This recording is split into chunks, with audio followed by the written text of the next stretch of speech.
Assalamualaikum warahmatullahi wabarakatuh. Sangat berbeda. Ini ketika masa perkembangan Islam, masa Nabi dan para sahabat, itu betul-betul jelas bedanya.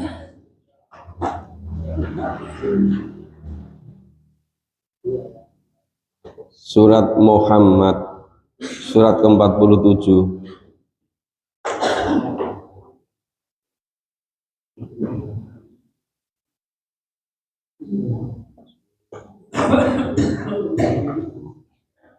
Sudah ketemu? Ya, mari kita mulai. A'udzu billahi minasyaitonir rajim.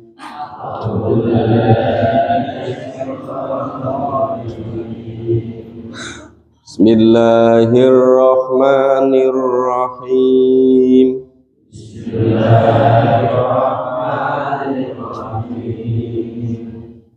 Alladzina kafaru wa saddu an sabilillah. Alladzina kafaru wa saddu an sabilillah. Wa adalla a'malahum.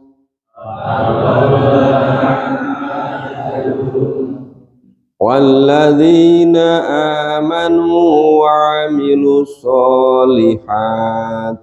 Walladzina amanu wa amilus solihat. Wa amanu bima nuzzila ala Muhammadin wal haqqu min rabbihim.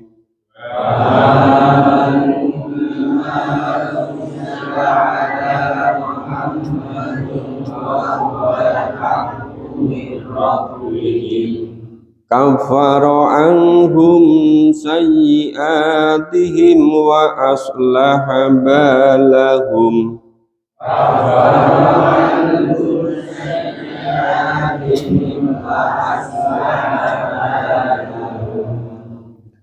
Dzalika bi annal ladzina kafaru taba'ul batil.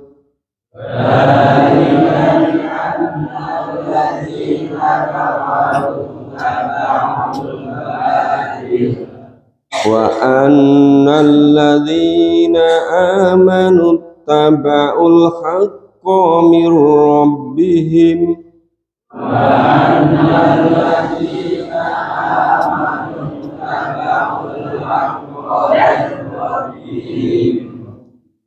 Kadzalika nadribullahu lin-nasi wa amsalahum. Kadzalika nadribullahu lin-nasi amsalahum. Wa idza laqitumul ladzina kafaru fadurbar riqab.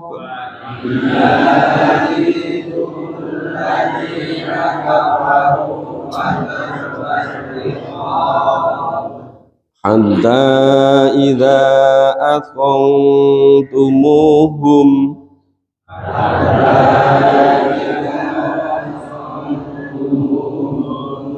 fasuddul wathaq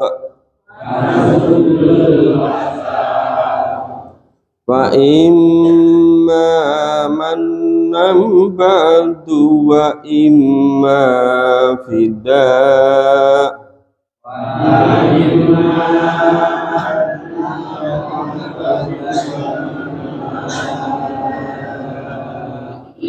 hatta tada'al harbu awzaraha.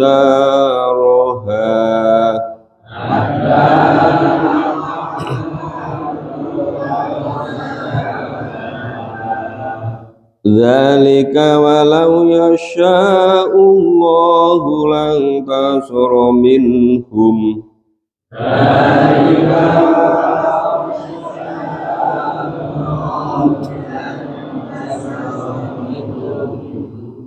Walakin liyabluwa ba'dakum bi ba'd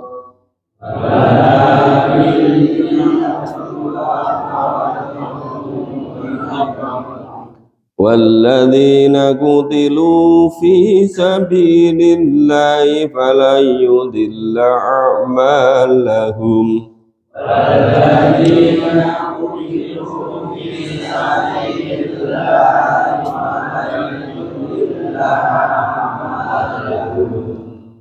سيهديهم ويصلح بالهم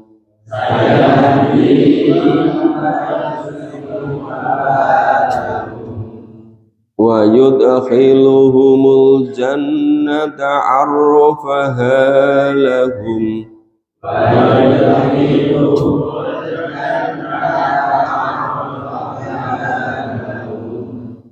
يا أيها الذين آمنوا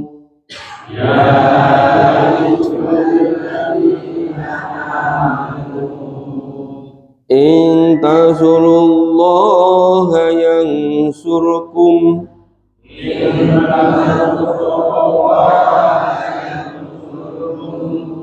ويثبت أقدامكم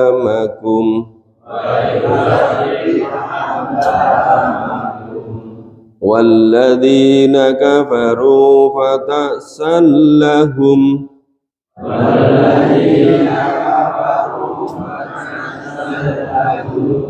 وأضل أعمالهم ذلك بأنهم كرهوا ما أنزل الله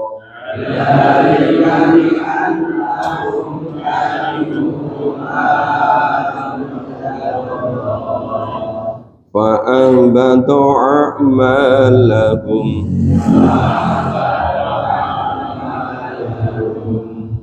فلم يسيروا في الأرض فينظروا كيف كان عاقبة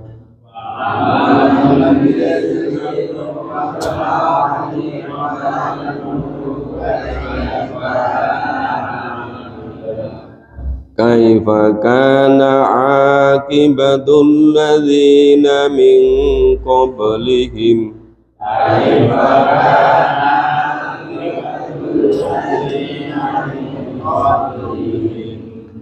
دمر الله عليهم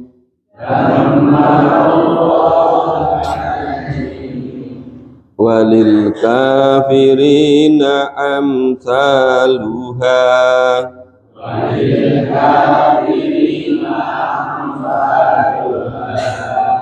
ذلك بأن الله مولى الذين آمنوا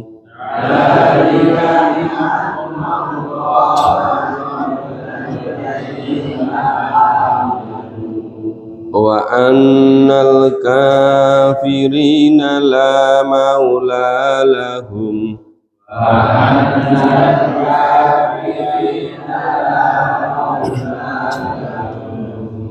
Ya, kita pahami dari ayat pertama. Oh iya, ini surat ke-47 itu disebut surat Muhammad, itu diambil dari kata atau kalimat yang ada pada ayat kedua. Di situ ada kata-kata aminu bima nuzila ala Muhammad. Allah perintah kepada orang-orang untuk beriman terhadap apa yang diturunkan kepada Nabi Muhammad. Jadi surat Muhammad ini betul-betul memperjelas, ya, menjelaskan secara tuntas perbedaan orang-orang yang iman kepada Nabi Muhammad dan iman kepada yang diturunkan kepada Nabi Muhammad dengan orang yang tidak beriman. Ternyata orang yang tidak beriman itu bukan sekedar mengingkari, bukan sekedar menutup, bukan sekedar tidak percaya, tetapi juga wasodu, ya, wasodu selalu menghalang-halangi. Nah, kita pahami ayat pertama. Alladzina kafaru, orang-orang yang kufur, orang-orang yang menutup diri dari kebenaran, orang-orang yang tidak menerima kebenaran, ya, ternyata wasodu ngan sabilillah, dan mereka adalah menghalang-halangi manusia dari jalan Allah. Wasodu ngan sabilillah, mereka menghalang-halangi dari jalan Allah. Nah, cara menghalang-halanginya itu sesuai dengan kedudukan, posisi, dan kemampuan mereka masing-masing. Kalau jabatannya tinggi, itu cara menghalang-halangi juga menggunakan segala infrastruktur, segala kekuasaan yang dimiliki. Seluruh instrumennya dikerahkan. Tapi orang yang kedudukannya biasa-biasa saja, itu cara menghalang-halanginya itu juga detail-detail sampai ke akar-akarnya, sampai ke akar rumput, sampai grassroots. Itu dengan segala cara menghalang-halanginya. Ada sekedar misalnya, oh kalau kamu nggak ngikuti tradisi sini, kalau kamu ngikuti Quran, kamu nanti akan dianggap bukan tetangga, akan dikucilkan. Nah, tambah lagi, nanti kalau kamu tetap memahami Quran, mengamalkan Quran, nggak ada temannya, nanti kamu nggak ada yang nguburkan gitu. Itu fasodu itu loh. Terus nanti kalau berat sedikit seperti berkuasa. Kamu nanti nekat main Quran ngamalkan, kamu nanti akan dipenjarakan. Jadi penjara dunia, nakut-nakuti. Kenapa? Karena merasa, hanya merasa loh, bukan berkuasa. Hanya merasa berkuasa. Maka cara nakut-nakuti orang itu dengan segala cara. Fasodungan sabilillah. Sing penting satu, apa? Jangan sampai ada orang-orang yang memahami Al-Quran. Begitu nanti paham, pasti dia akan fisabilillah. Maka cara menghalangi itu dengan segala kemampuan, sesuai dengan posisinya. Maka tadi yang biasa-biasa takutnya begitu. Lah umumnya yang kini kira memahami Quran, kok kowe memahami Quran. Kowe zaman dhisik mbah-mbahmu sak keturunan, kowe ora ono sing nyinau Quran kok urut kowe kuwi. Kuwi agama anyar kuwi. Wah itu ternyata itu luar biasa kekuatannya itu. Sebagian besar orang daripada nanti dianggap umum ya rasa ngaji Quran baik gitu. Loh, padahal hidup di dunia itu hanya dibandingkan hari di akhirat paling hanya 1,5 jamnya nggak ada. Ning kenapa hampir semua orang itu lebih takut kepada manusia daripada takutnya pada Allah itu. Jadi rumangsa sing gawe udara kabeh iki tanggane kuwi, dudu Gusti Allah itu. Rumangsa sing gawe urip kuwi dudu Gusti Allah itu.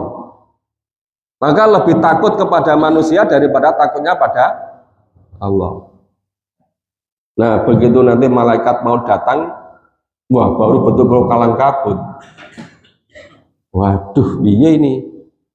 Waktunya hidup dunia udah habis, padahal urung iman kepada Tuhannya Nabi Muhammad gitu kan.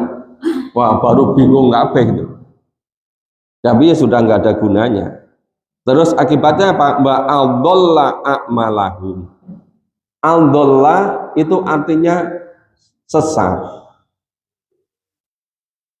Nah, wa aldalla a'malahum, nggak karuan-ruan, nggak terarah amal mereka.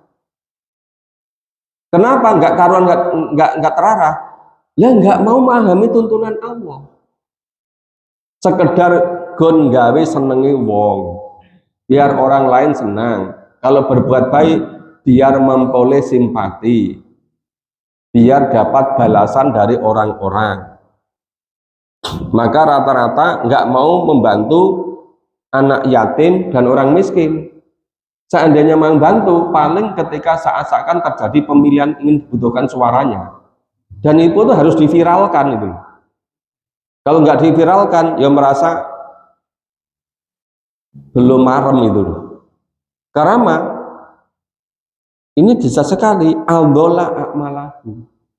Amalnya tuh nggak terarah, bukan lillah, bukan untuk oh ini investasi besok ketika menjelang sakaratul maut biar sakaratul mautnya mudah diderek oleh malaikat, biar masuk alam kubur seperti awal masuk ke surga.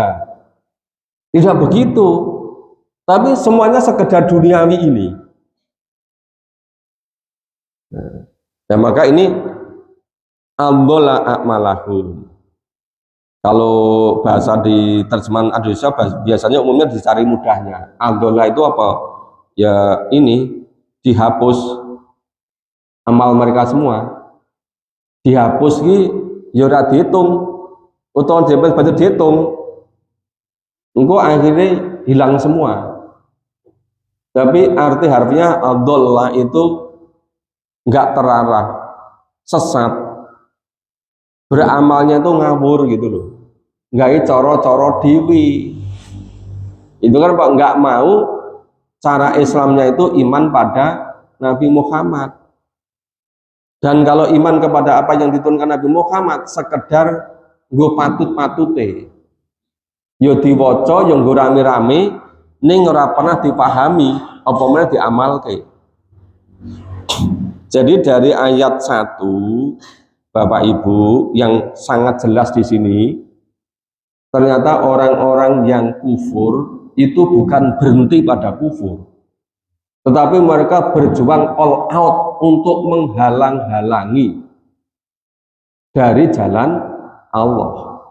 Jadi orang nggak terima menang, orang iman ya wis menang, nggak begitu, nggak ada ceritanya. Mereka itu fasoddu an sabilillah. Ayat 2, waladina amanu wa amilus sholihat, dan orang-orang yang iman dan beramal soleh, ya, itu diperintahkan. Coba ini Bapak Ibu, orang sudah beriman dan beramal, Allah perintahkan fi'il amar ini apa? Aminu, adalah kamu semuanya orang yang beriman itu beriman bima nuzila ala Muhammad, terhadap apa-apa yang diturunkan kepada Nabi Muhammad. Kenapa orang-orang yang beriman masih diperintah untuk beriman kepada apa-apa yang diturunkan kepada Nabi Muhammad?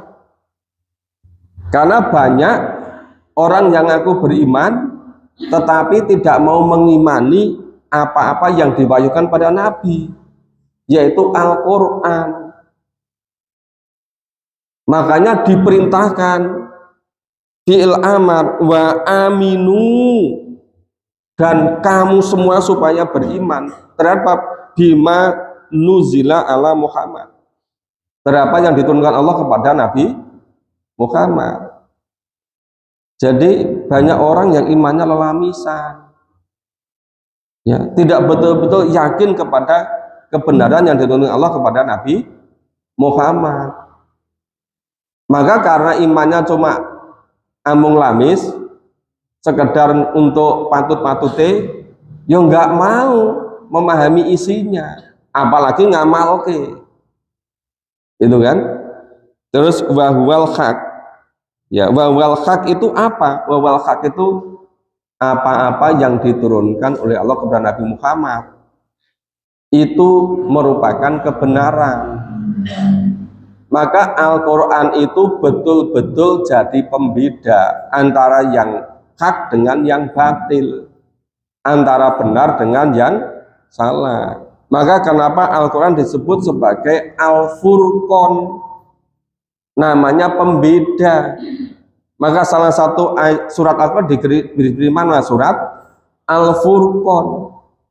Jadi sangat berbeda antara orang yang iman pada Quran dengan yang tidak.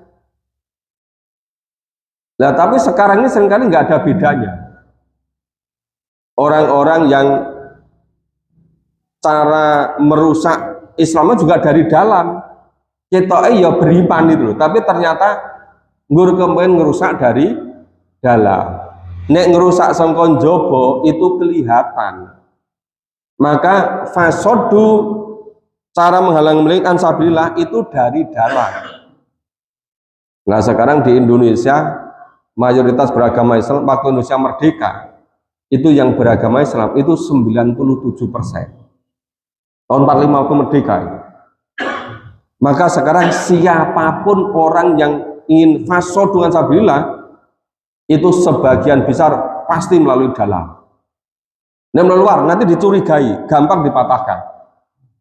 Tapi kalau melalui dalam, wah itu jalan mulus. Wong ketoke yo melu nyang masjid, ketoke yo rame-rame maca Quran gitu kan. Tetapi itu ternyata hanya merantangi, menghalangi dari dalam.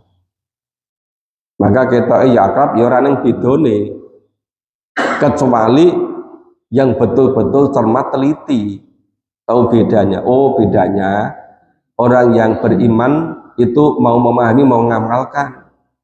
Tapi yang tidak betul beriman ya sekedar melu rame-rame. Mungkin selama hidupnya juga ikut melu rame-rame ngaji, tapi asal yang dikaji itu Al-Quran gitu. Nah jangan ngaji Quran istiqomah apa meneh urut, wah ra gelem itu, nggak mau. Nah itu maka di sini disebutkan wahwal haq mir rabbihim kafaru anhum sayiatihim wa aslaha balahum. Dan orang-orang tadi yang iman kepada apa yang diturunkan kepada Nabi Muhammad, yaitu merupakan kebenaran dari Allah, mereka itu niscaya akan ditutup kesalahan-kesalahan mereka.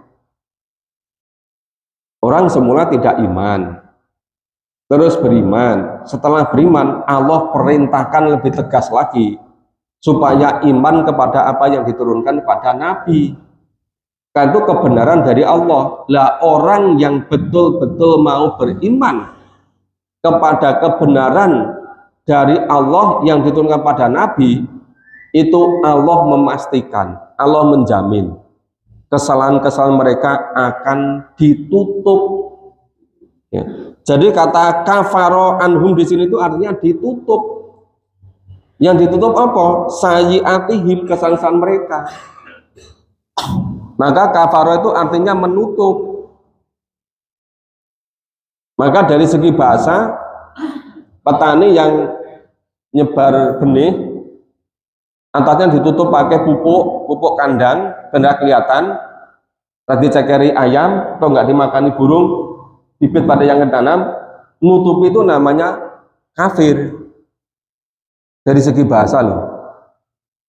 Lihat di sini kafaro anhum sayiatihim, Allah akan menutup kesalahan-kesalahan mereka. Mereka siapa? Mereka yang iman kepada kebenaran yang diturunkan Allah kepada Nabi tadi. Itu akan ditutup, sering diterjemahkan Allah akan mengampuni kesalahan-kesalahannya. Wa aslaha balahum, dan Allah akan memperbaiki balahum, keadaan mereka. Seluruh aspeknya. Semula keluarganya tidak akur, tidak harmonis. Begitu memahami Quran, ngamalke jadi harmonis, jadi bahagia sejahtera. Semula hidupnya malas-malas, tidak rajin, tidak sungguh-sungguh, tidak mujahadah. Begitu memahami tuntunan Allah dan Rasul, di Quran itu banyak kisah tentang kehidupan para nabi, para rasul, para sahabat. Ternyata tidak ada sing jenenge nabi rasul itu pemalas, nggak pernah ada. Oh ternyata tidak ada yang namanya orang Islam itu pemalas, nggak ada. Maka akhirnya setelah memahami Quran, Allah akan memperbaiki kondisi mereka. Artinya apa? Orang-orang itu akan sama paham, kemudian ngikuti.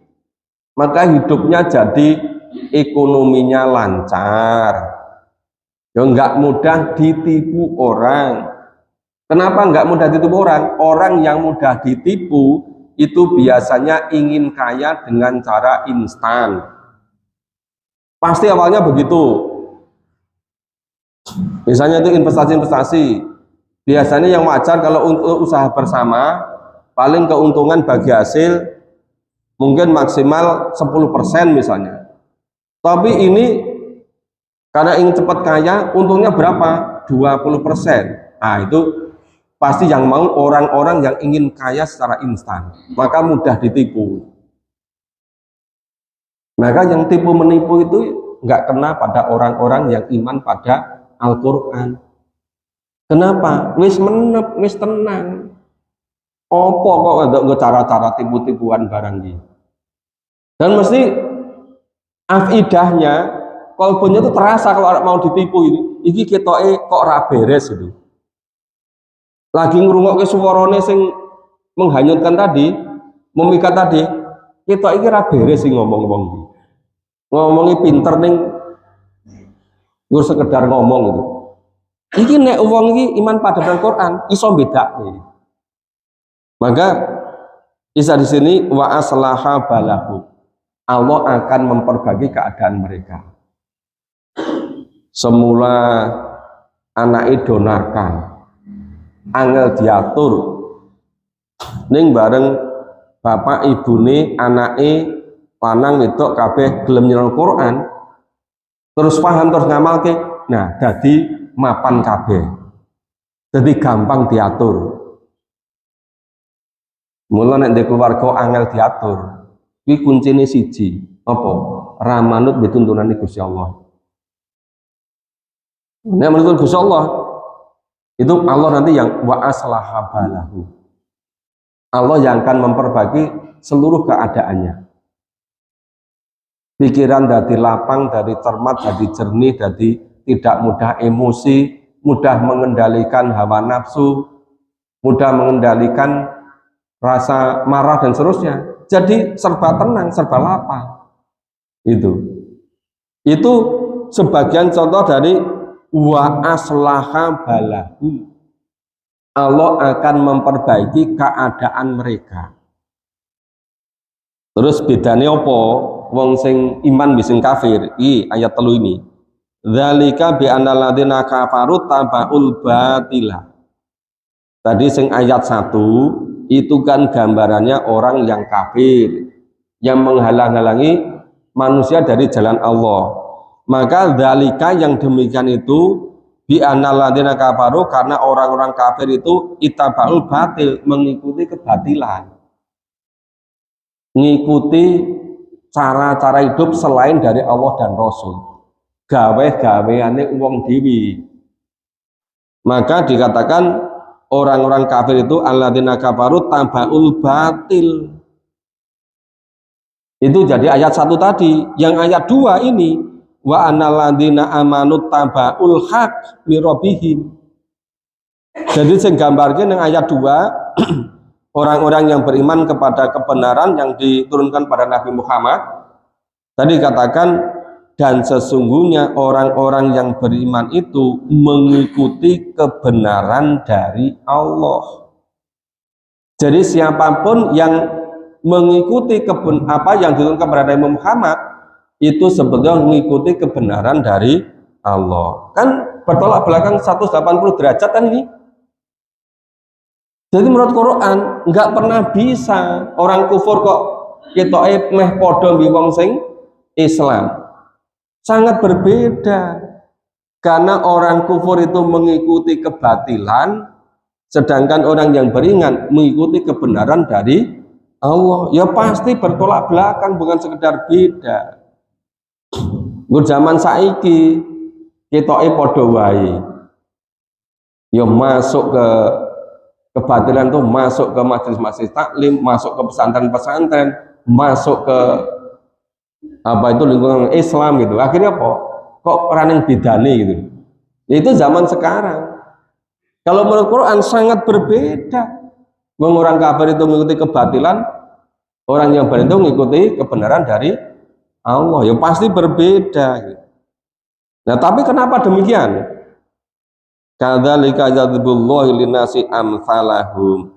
Yang demikian itu Allah membuat perumpamaan, Allah membuat permisalan, apa? Perbandingan antara orang kafir dengan orang mukmin supaya jelas, supaya diambil pelajaran.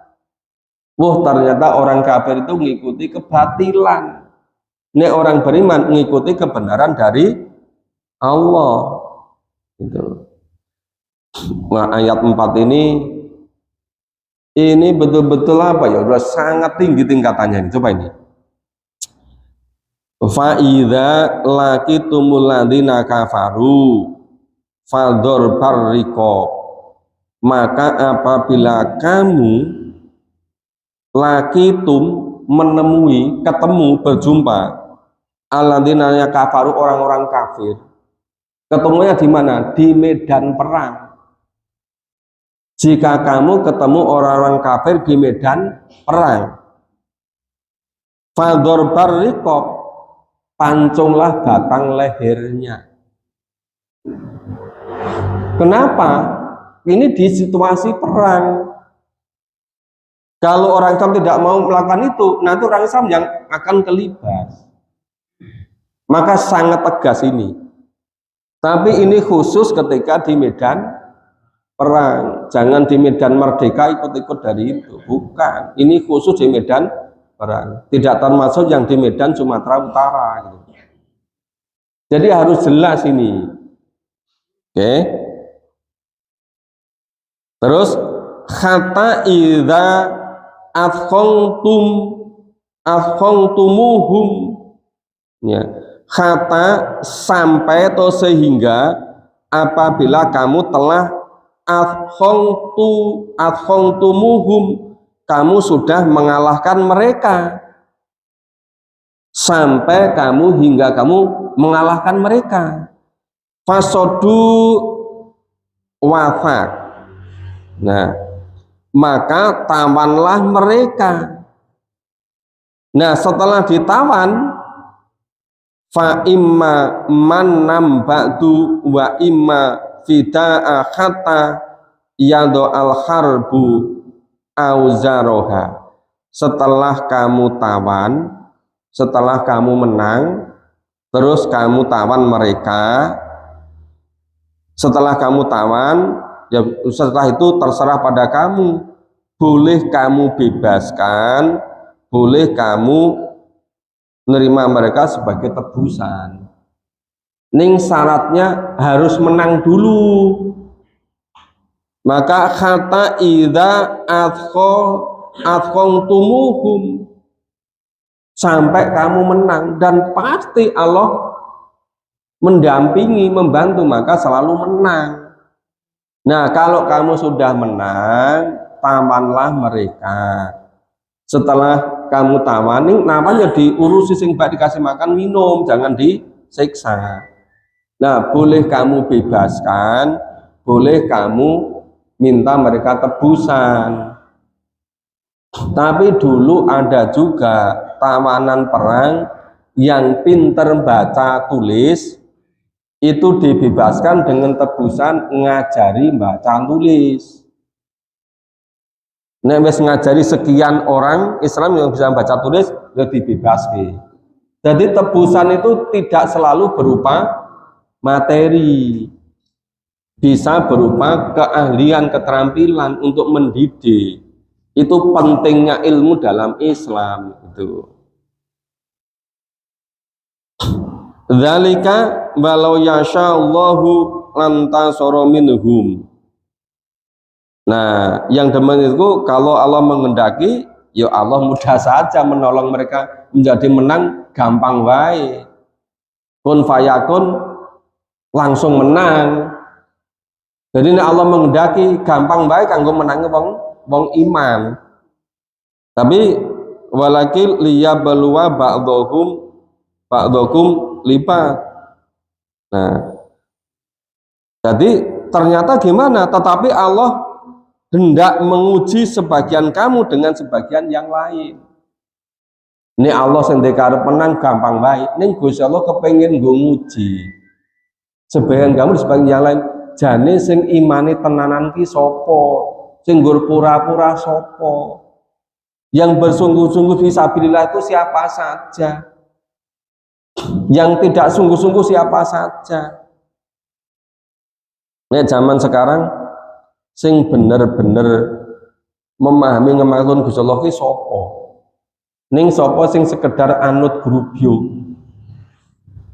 Nek manci-mancine hari raya melu-melu, bar kuwi ya wis rampung.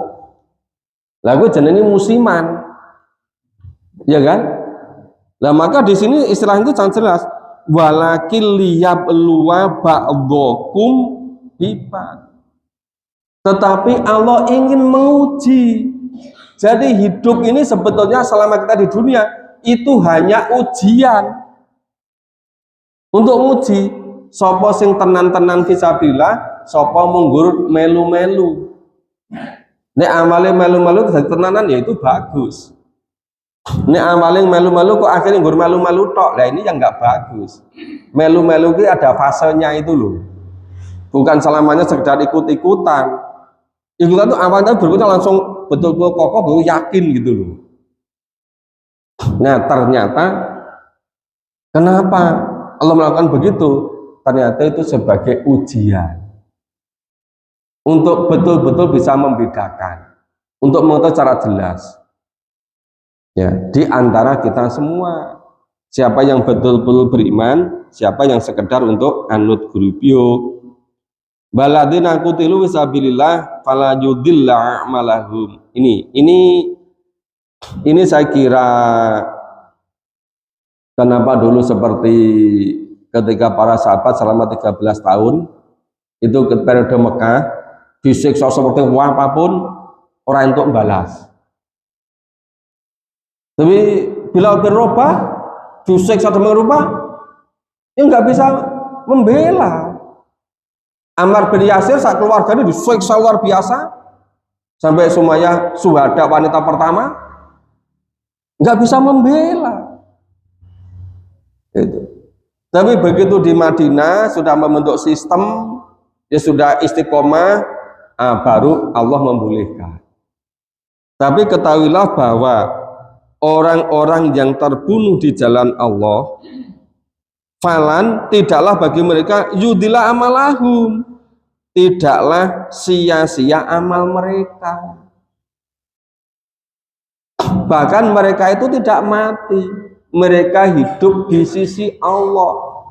Mereka dijamin semuanya oleh Allah. Mereka dicukupi semuanya oleh Allah itu. Ini ternyata tepat sekali waktunya. Ayat 5. Ini memahaminya jangan dalam-dalam, nanti nggak rampung-rampung. Kan baru juz ke-4 kita. Sayadihim wa yuslihu balahum. Sayadihim, niscaya Allah akan memberikan hidayah, petunjuk pada mereka, dan Allah akan memperbaiki keadaan mereka. Tadi sudah kami contohkan. Terus gimana? Wa yudkhilhumul jannah. Nah, dan Allah akan memasukkan mereka ke dalam surga. Nah, ngarofahalahum, nek surga ki jane kowe ya wis ngerti, wis kenal apa. Sudah ada gambaran isi surga. Tapi itu namanya sekedar gambaran. Gambaran tidak pernah bisa menunjukkan aslinya. Surga yang sebenarnya itu jauh lebih dahsyat, jauh lebih nikmat, jauh lebih mulia daripada yang digambarkan pada Al-Quran. Gambaran pada Al-Quran sekedar agar kita itu memahami. Tapi kenyataannya sebenarnya surga itu belum pernah terdengar oleh telinga manusia, belum pernah terlihat oleh mata manusia, belum pernah terpikirkan oleh manusia. Kenapa? Karena luar biasa nikmatnya. Jadi gambarkan mengalir di bawahnya sungai-sungai. Ya karena di Arab jarang sungai, jarang air, maka digambar kuwi sing nyenengke gitu loh. Ya digambarkan di sana buah kurma nanti. Lah di sana tidak ada buah duren. Contoh itu sing dipahami orangnya. Nek umpama turun yang Indonesia ya buah duren gitu loh. Nah, coba di Indonesia itu buah duren luar biasa hebat-hebat. Waktu saya ke Kalimantan Tengah, duren ki nganti dienteni jatuh sendiri-sendiri, nganti tuwek tenan. Maka murah sekali. Ternyata ke Trenggalek duren juga begitu, banyak sekali sampai dijajal pinggir-pinggir banget. Harganya murah-murah itu. Tapi murah bagi yang punya uang. Enggak punya uang enggak murah gitu kan. Jadi ini tadi istilah ngarofah. Jadi seluruh gambaran surga itu sekedar kita itu gen pikiran kita itu gen gaduk gitu loh. Dicontohnya sing ada di pikiran orang gitu loh. Tapi sebenarnya jauh lebih nikmat dibandingkan itu. Ya luar biasa kan? Mula mau wong surga kok devi abada kok padha mbi orang sing ning neraka ya pasti beda. Itu tadi yang di ayat 3 tadi sangat jelas. Nah, ini ayat 7. Ya ayyuhalladzina amanu, khusus orang yang beriman ini. Ya Allah perintah untuk iman kepada kebenaran Allah yang diturunkan pada Nabi, pada Al-Qur'an tadi. Apa? In tansurullah, jika kamu menolong agama Allah, ini bahasanya luar biasa. Allah itu wallahu ghaniyun wa antumul fuqara. Allah itu tidak membutuhkan apapun pada makhluknya. Itu namanya ghaniyun. Bukan sekedar kaya. Orang kaya sekarang semakin rakus. Ya kan? Nek baru punya 1 juta hektar, kepengen punya 2 juta hektar. Nek sudah punya 5,4 juta hektar, ingin memiliki seluruh Indonesia gitu. Itu bukan kaya, itu namanya rakus. Kalau kaya itu enggak membutuhkan yang lain sama sekali. Maka wallahu ghaniyun, Allah itu tidak membutuhkan sampai pada makhluknya.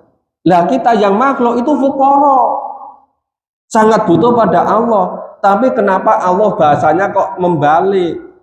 Barang siapa yang mau memberi pinjaman kepada Allah, barang siapa yang mau membantu pada Allah, padahal Allah nggak butuh sama sekali bantuan. Maka hakikatnya siapa orang yang mau membantu Allah sebelum membantu diri sendiri. Maka di situ intansurullah, barang siapapun yang mau membantu Allah, yang surkum, niscaya pasti Allah akan membantu kamu. Jadi mudah caranya. Kalau kita ingin dibantu oleh Allah, mari kita bantu Allah. Padahal Allah nggak butuh bantuan. Akhirnya Pak, mari kita sama-sama sungguh-sungguh terlibat dalam jalan Allah sesuai kemampuan kita.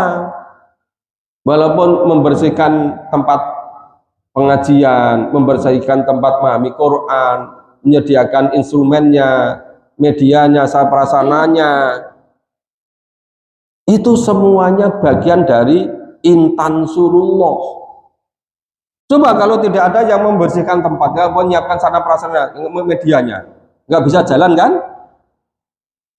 Jadi tidak harus besar-besar membuat masjid, membuat majelis itu iya, tapi bukan hanya itu. Sing bolak-balik kerja bakti, bolak-balik itu termasuk intansurullah.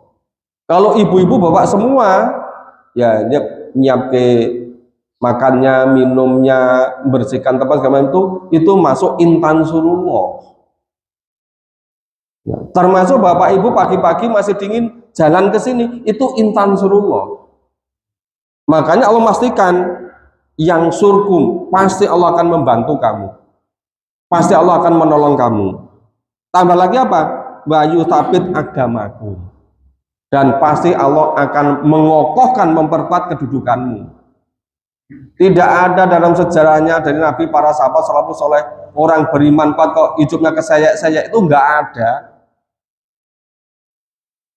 Bahkan orang-orang yang dulunya hidupnya sangat terkoso sebagai bahan siksaan orang-orang kafir seperti Bilal, tapi akhirnya dijamin Allah masuk surga. Baru Rasulullah ngendika dengar telumpahnya Bilal di surga. Padahal kerjanya itu sebagai muadzin. Bukan seperti Utsman bin Affan, Abdurrahman bin Auf, seperti Abu Bakar Siddiq yang memberikan seluruh hartanya fisabilillah. Tidak harus seperti itu. Karena kemampuan Bilal, kemampuan apa itu si sahabat jalan berbeda-beda, tapi itu pilihan untuk intan surullah tadi. Tapi semuanya dijamin oleh Allah, Allah akan menolongnya dan akan diperkuat kedudukannya. Coba Bapak Ibu bandingkan. Itu yang namanya yang turun dari surat Abasa wa Tawalla, Abdullah bin Umi Maktum. Ya. Orang yang memiliki keterbatasan, tapi ternyata Rasulullah sering memberikan kepercayaan sama dia. Misal Rasulullah pas itu yang ditunjuk nanti ada apa-apa ini yang memimpin Abdullah bin Umi Maktum loh ya gitu. Lo orang yang semula itu biasa-biasa menjadi setelah iman itu Rasulullah kekuatannya luar biasa. Banyak dulu ketika awal masuk Islam itu orang yang nggak punya kedudukan apa-apa, tapi berikutnya bisa jadi amir, jadi gubernur wilayah-wilayah. Ini bukti wayu sabit agamakum, itu baru di dunianya, apalagi besok menjelang sakaratul maut, apalagi ketika di alam kubur, apalagi besok di surga. Ini bentuk jaminan dari Allah. Tapi ini khusus bagi orang-orang yang memang memahami Quran, yang iman kepada kebenaran yang diterima oleh Nabi Muhammad sallallahu alaihi wasallam. Tidak ya tidak itu kan. Mosok padha wae wong sing iman pada Quran sama tidak. Ya pasti beda kan. Ayat 8. Baladina kafaru kosok baleni. Ada pun orang-orang yang ingkar, bahkan orang yang pasoddu kansabilah tadi, orang yang selalu menghalang-halangi dari jalan Allah. Apa? Fataksalahum. Ya, kecelakaanlah bagi mereka. Ya, fataksalahum, kecelakaan ciloko. Terjadi bencana terus-menerus, susul menyusul, nggak pernah berhenti-berhentinya. Kadang ngomong di tonggone medulure. Jadi salahku ki apa yo? Kok teko terus gitu. Kok tekon salah apa nginau Quran ora gelem kok. Si tekon salah apa gitu kan. Nah, Quran itu cara hidup di dunia. Sudah terlanjur hidup belum ngerti carane hidup. Kok si tekon jane salahku apa gitu. Kok orang ngerti ya, tolong dipakai ngerti lah gitu. Salah itu nggak mau memahami cara hidup di dunia menurut cara Allah dan Rasul. Maka orang-orang yang tidak iman tadi, orang kufur tadi yang menutup diri kebenaran tadi, ya fataksalahum, nah, mereka akan terus menerus celaka. Terus wadola amalahum, dan amalnya nggak karuan-ruan, nggak jelas arahnya. Maka istilahnya amal mereka itu apa? Hapus, muspro, nggak bernilai pahala sama sekali. Kenapa? Karena nggak ada iman. Iya. Ayat 9. Dzalika badum karihu. Yang demikian karena mereka semua itu karihu. Kari itu apa? Bukan sekedar kafir, bukan sekedar menolak kebenaran, bukan sekedar menerima, tapi karihu. Ternyata mereka itu sangat benci loh. Ya, bi anahum karihu terapa ma'anzalallah, terhadap apa yang diturunkan Allah kepada Nabi Muhammad. Jadi cirinya Bapak Ibu, orang yang kufur tidak pernah berhenti pada kekufurannya. Orang yang kufur itu selalu fasodungan sabillah, merintangi, menghalangi dari jalan Allah. Yang kedua, karihu ma'anzalallah, mereka sangat benci terhadap apa yang diturunkan Allah. Bukti bencinya apa? Itu nek krungu swara Quran difahami, wis gemetem itu kepengin bicarane memberhentikan dengan segala cara. Nek swara campur saru, swara dangdutan, wow, buantare ramu merapopo, orang ganggu gitu loh. Itu bentuk karihu. Bapak Ibu, kalau kita nggak diberitahu oleh Allah melalui Quran, kita nggak ngerti loh. Nggak ngerti kan kita? Enek yang gurdong gumun, ngopo yo? Nek nyeneng Quran udah dirintangi. Nek Quran udah seneng. Ternyata Gusti Allah memberitahu kita melalui surat Muhammad ini. Ngerti yo, wong-wong kafir ini orang gur cukup kafir. Mereka fasodungan sabilillah. Mereka karihu. Mereka membenci apa yang dibenci ma'anzalallah, apa yang diturunkan Allah kepada Nabi. Jadi ke enek wong kafir ora benci pada Quran, itu kafirnya rong tenanan itu. Diragukan kekafirannya atau pura-pura isan. Kafir yang sebenarnya pasti benci kepada Al-Quran. Jadi wong tonggo kafir ora benci Quran ini kafirnya rong tenanan. Iya kan? Loh, enggak mungkin loh firman Allah ini salah. Iya kan? Pasti benarnya. Jadi orang kafir yang sebenarnya itu pasti menghalang-halangi dari jalan Allah. Pasti membenci kebenaran Al-Quran. Itu kafir yang benar loh ya. Kecuali kafir yang tidak benar itu. Nggak menghalang dari jalan Allah dan tidak membenci Al-Quran, itu kafirnya belum sungguh-sungguh kalau begitu. Terus apalagi berikutnya, fa'ah bato a'malahum, maka hapuslah amal-amal mereka. Kita iya bareng-bareng, waduh ternyata sudah suruk ya. Nah kalau gitu sampai di sini ayat 9, ya insya Allah nanti ayat 10 besok pagi ya. Padahal saya sudah berusaha membatasi diri, pemahamannya sangat terbatas, tapi ternyata belum sampai ayat 11. Ya insya Allah kita lanjutkan besok pagi. Tapi mudah-mudahan Bapak Ibu walaupun cara pelan-pelan insya Allah bisa memahami. Insya Allah rahasia-rahasia semuanya akan diberitahukan oleh Allah supaya kita betul-betul paham lah gitu. Semoga bermanfaat. Mohon maaf kalau ada kurang dan salahnya. Sampai ketemu insya Allah. Yang mau ikut ke Masjid Al-Mubarak nanti malam surat Isya berjamaah, kita memahami Al-Quran mulai dari belakang ya, terus kita ketemu lagi besok pagi di sini setelah sholat subuh. Jadi semuanya kita akhiri bersama dengan baca hamdalah dan doa kafaratul majelis. Alhamdulillahirobbilalamin. Subhanallah wa bihamdika asyhadu an la ilaha illa anta astaghfiruka wa atubu ilaik. Assalamualaikum warahmatullahi wabarakatuh.